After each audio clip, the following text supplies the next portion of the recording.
Morning guys, I'm here again in the J Flowers office in Pattaya in Thailand.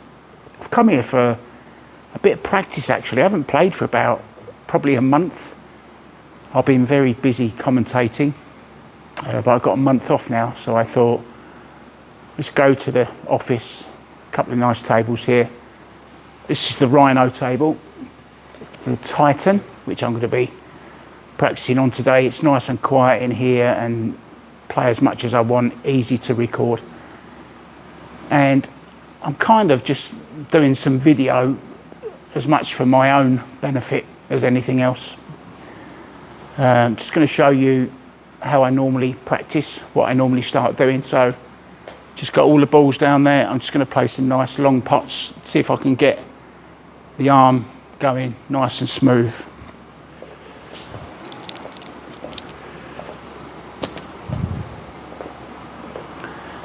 So I've got my J Flowers Jason Shaw butt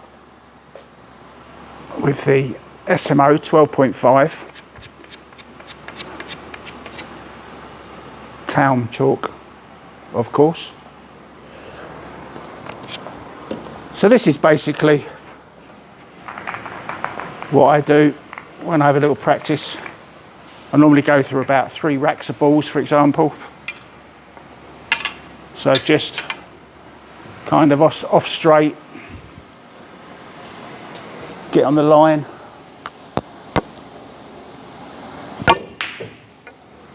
So a bit snatchy first one, as expected.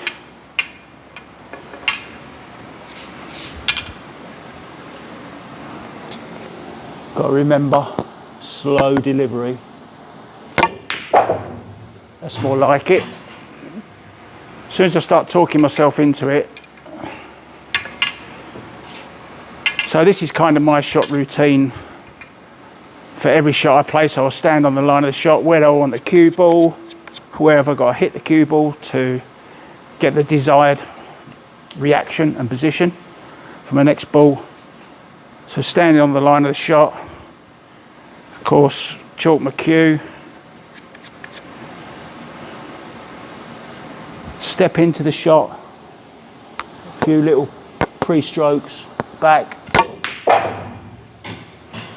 Actually, I'm quite pleased with the way I'm hitting the ball, to be honest, considering I haven't even touched the cue for about, well, it seems like about a month, I guess. Let's just try a nice stop shot. All these things I'm doing now, just to loosen myself up.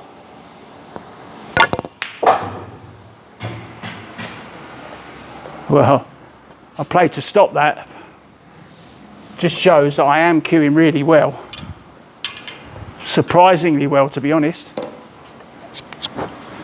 So I can actually afford to aim a bit higher on the cue ball to stop the cue ball dead.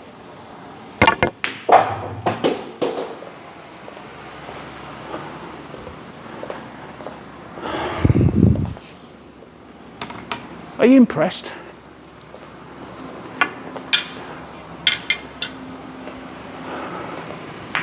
Also then what I'll try, I'll play this running side, lots of left hand spin.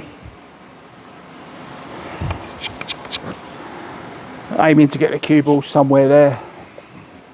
So I've got to cue this well. Short rail, long rail, back over here. Same, allow for the spin.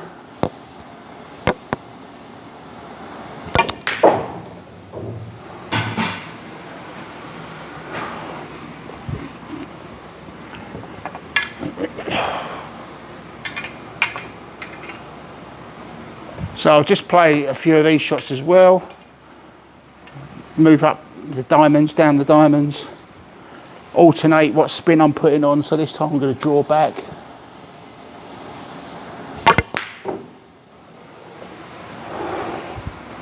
And they are quite tight pockets, these there. I'm told they're 4-inch.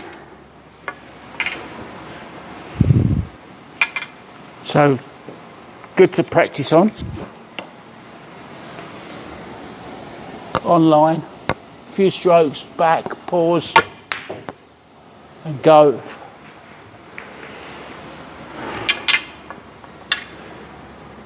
So not as, it's okay, I'm just kind of misjudging the spin slightly. I'm playing with a little bit of low right. So I may be losing my cueing a little bit. So now what I'll do, instead of playing the draw shot, I'm going to go for a full top shot, just to get my cueing going again. Oh dear.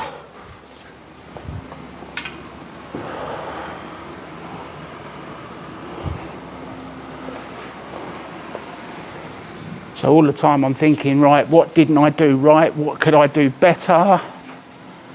So let's spend a little bit longer on the pre-shot, standing behind the shot, walk in, left leg on the line, right leg out to the side,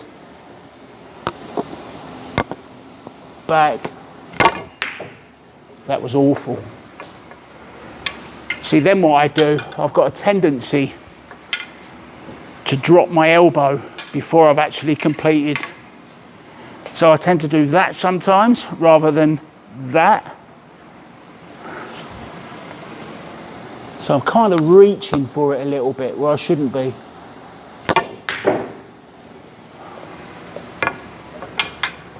Let's just go back to, let's try and get my cueing back now.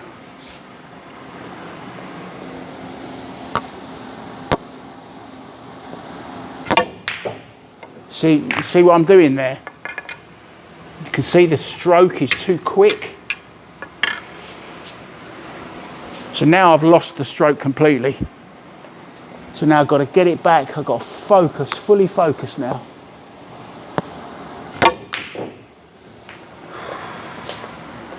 And there, what I'm trying to do, instead of just potting the ball and letting the cue do the work, let the cue ball just go.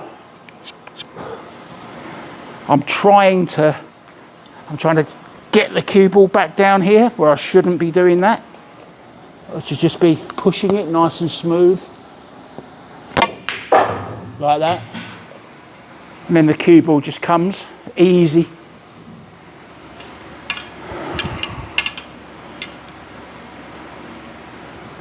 And you should always alternate the sides as well.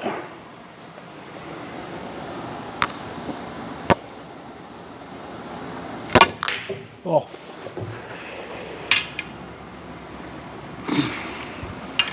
Just shows, doesn't it, how one shot you can be perfect. But of course,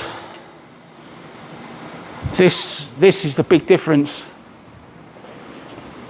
between a really good player and just an average player like myself, where I've just got no consistency in my stroke.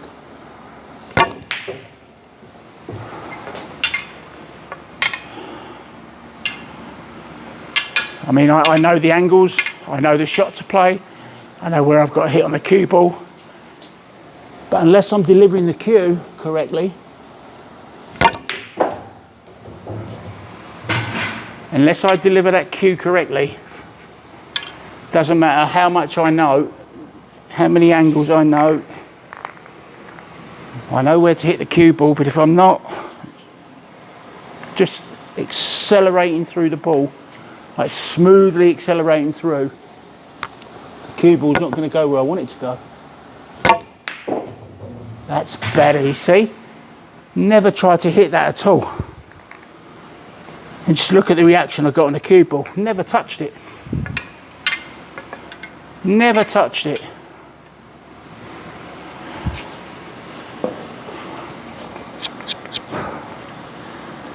So now I've used that principle for a draw shot, but don't try and bring the cue ball back, because it tends to make your cue do that. If you imagine that you're following through with top on the ball, just go all the way through and the cue ball will naturally come back with ease, as you saw on a shot a little bit earlier on. So I'm not trying to draw this back. I'm just aiming low, and letting the cue go through the ball.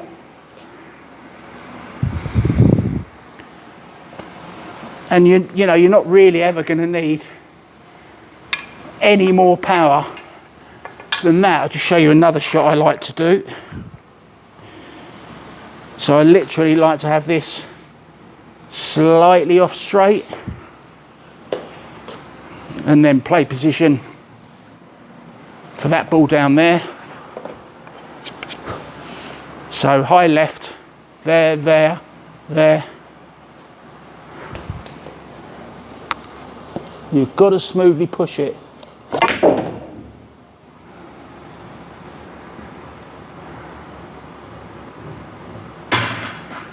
And then what you do, you try and play the same shot back up for the one ball.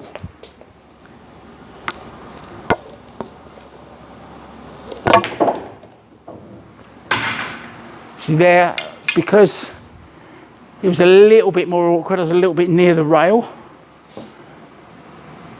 I was trying to hit the ball, so I never got the reaction that I got on the last one. So again, back, forwards. I mean, I could have even cued that one a little bit better as well. So I'll just move around the table then, just playing some different balls into different pockets, but playing with lots of different spins. So high right here.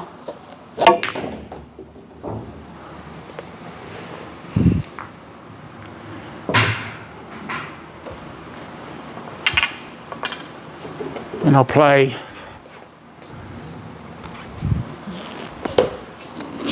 so this is kind of like, it's not a draw, it's not a stun, it's somewhere in between. I call it like a dirty stun kind of thing.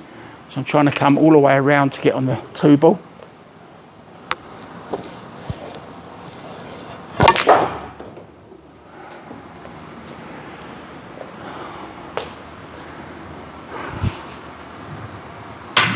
Nearly got there.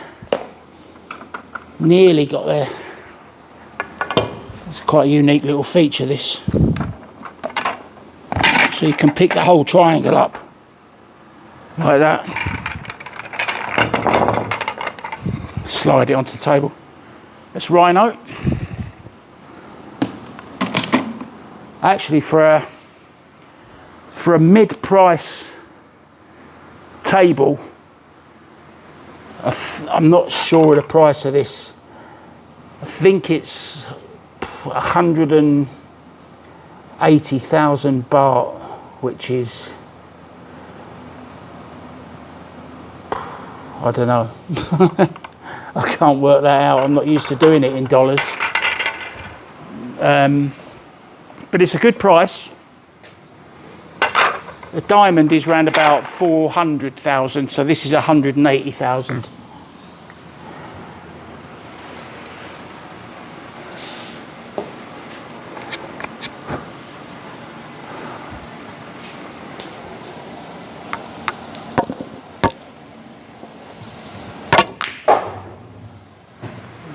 See, now I'm happy with the way I'm cueing, completely happy the way I'm cueing. So I just get a little bit more adventurous. So I'll play this with low left, so that when I hit that rail, it spins around.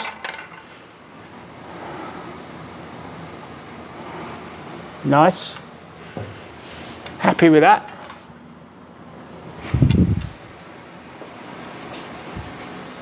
And then just, you know, just go different distances basically.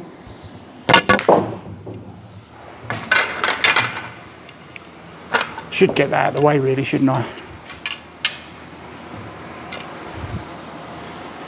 So yeah, it'd be interesting, guys, to see what you do for practice. I'm not a drill person, to be honest. I don't really like drills. I know that's pretty controversial, I guess, considering most players, most pros use drills. I know Darren Appleton loves drills. So what I do, I'll go in between the diamonds for different lengths. Let's go forward. Just a nice smooth one this time. See there, I decelerated because I didn't want to hit so hard, but maybe still came back too far.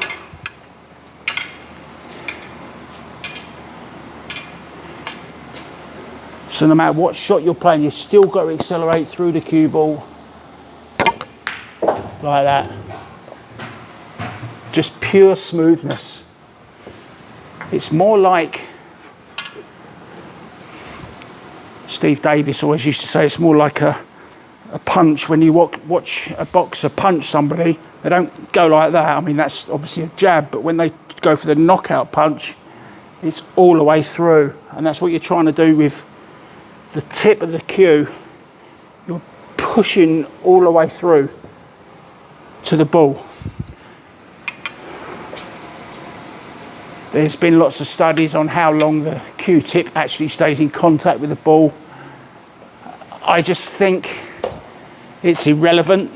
The fact is that if you try and hold on to the cue ball as long as possible, which means, you know, if you're on the line of the shot, your cue is on the line of the shot. If you can push that cue through as far towards the aiming point as possible, you're going to get maximum reaction on the cue ball. So really, it's like a push, a punch, a push.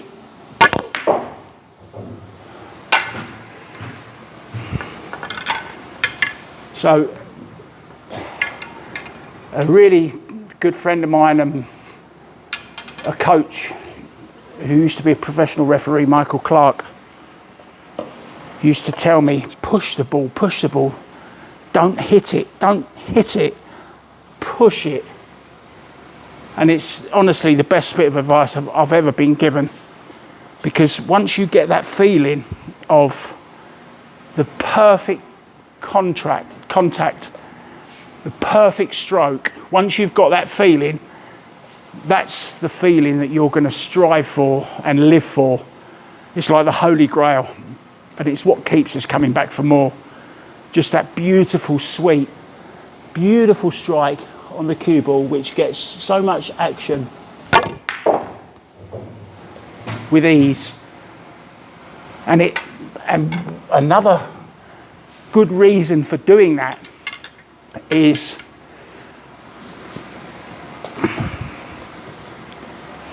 the pockets will accept a ball that's cued well, whereas it might not accept it if it's not cued well. So I'm going to try not to hit this at all. I'm just going to stroke it in. And of course, I go and miss it. But the main thing I'm trying to get across here is you don't have to hit hard to get reaction out of the cue ball. You just need to stay with the cue ball to get the maximum amount of reaction from wherever you're striking the cue ball. See the amount of draw I got on that?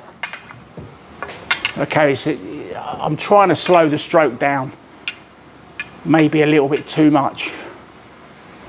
But I just want to show how soft you can actually hit it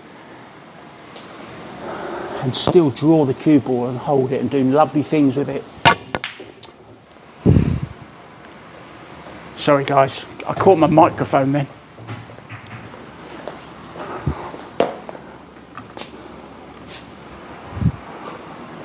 Coming up with all the excuses now.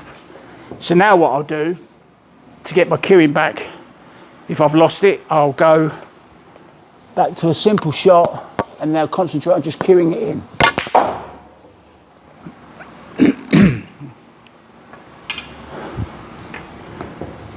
Okay, so now I'm fully confident that shot I've been missing for some time, I'll make now without any problem whatsoever, because I've got that cueing back.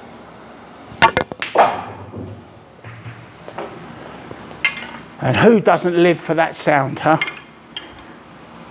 It's the greatest sound in the world. I know, I'm sure you guys are thinking now, what's he on about? There's way better feelings, way better sounds than that. Not for me. The perfect strike is what I live for. And it's not that. But you see, it completely, whatever you do here completely translates to what happens with down there. Now I'm not going to hit this at all. Watch the difference. Okay, closer, but lots more reaction. Lots more reaction off the cue ball.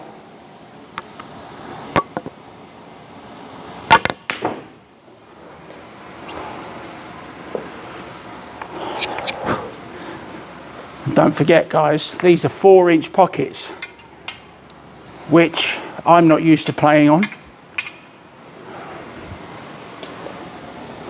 So these shots are much more difficult,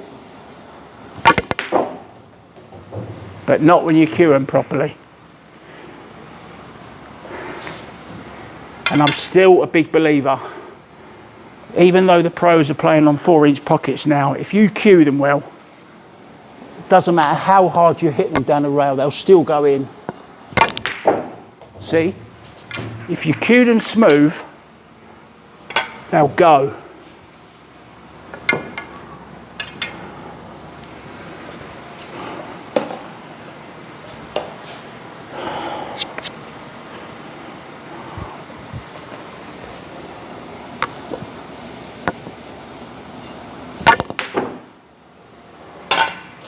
Maybe just a little bit of a hit.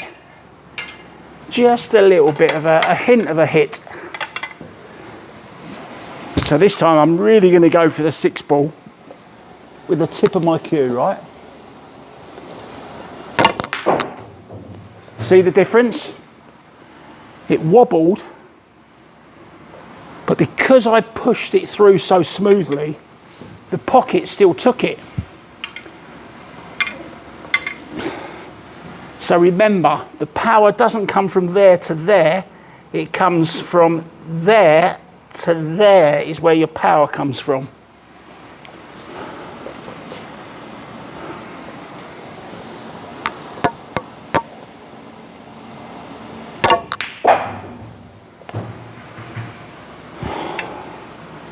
I'm actually very, very happy, guys, with the way I'm cueing. Okay, I put the odd bad one in about 3 times out of 10, I guess. But that's what all with the practice is for, you know, to get that muscle memory, to get the brain realising that I've played with loads and loads of right hand spin, check side to straighten the cue ball up off the rail. But of course, the difficult thing there is judging the throw. And if you strike the cue ball nicely, the throw is more controllable. Whereas if you stab it, you tend to push it way out too far. And that's why it's important to keep the same cueing.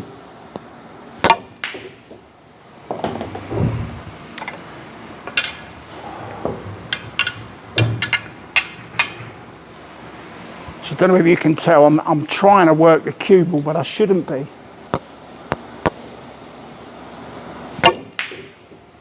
You see, I'm not putting a full stroke on it.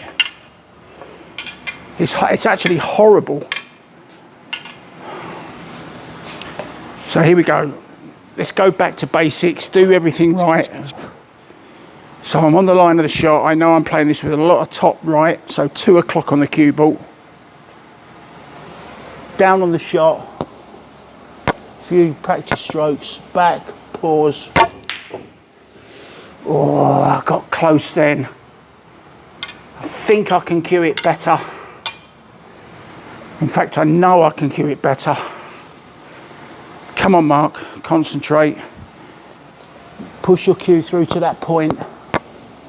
Head down. So now I've allowed too much.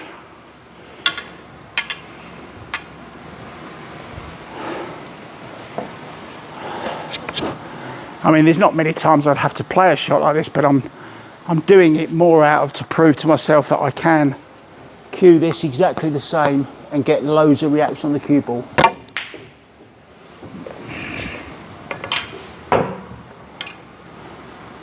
And probably doesn't help that I keep switching as well between shafts. I've got a 12.5 wood encased carbon shaft, the SMO wood.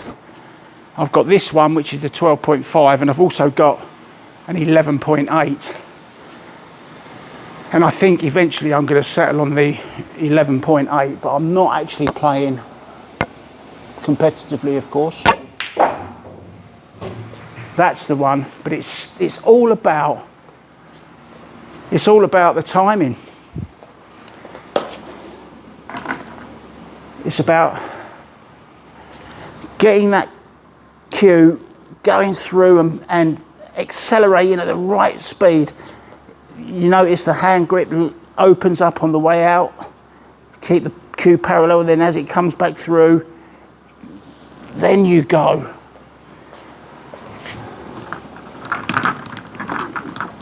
Two players that I know use the elbow drop a lot. Fedor Gorst, I don't think he's using it as much as he used to. Tyler Steyer, who certainly does. And Piers Labutis, and they've all been, it's no coincidence, they've all been to Johan Reisink just recently.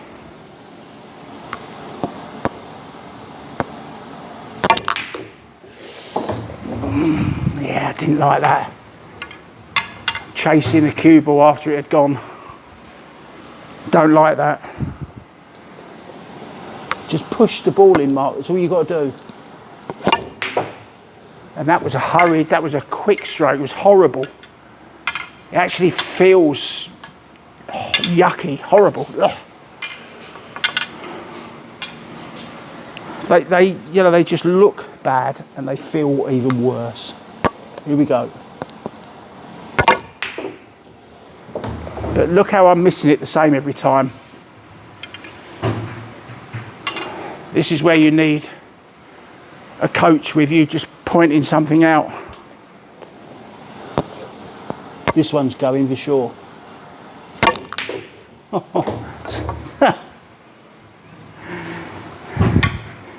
So now, of course, it's about working out what you're doing wrong.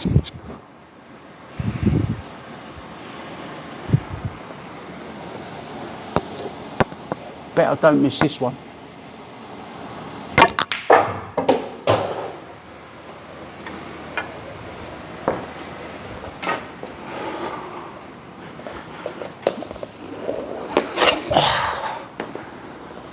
Nice shot, guys, wasn't it?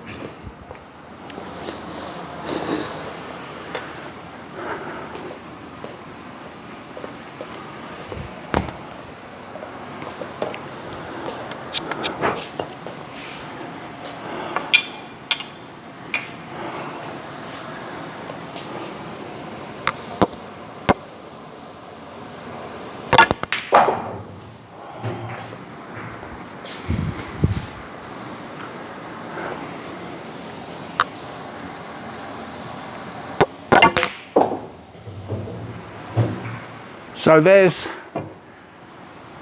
just kind of how I warm up, how I try to get the arm going, to get that nice feeling, and then I'll probably spend the next hour trying to get it back again. But anyway, there's a nice little insight into what I do to warm up. I'd really like to know what you guys like to do to warm up, and maybe just a little bit this helped you. Thanks for watching, guys. Got a bit of a sweat on in here. Ta-da.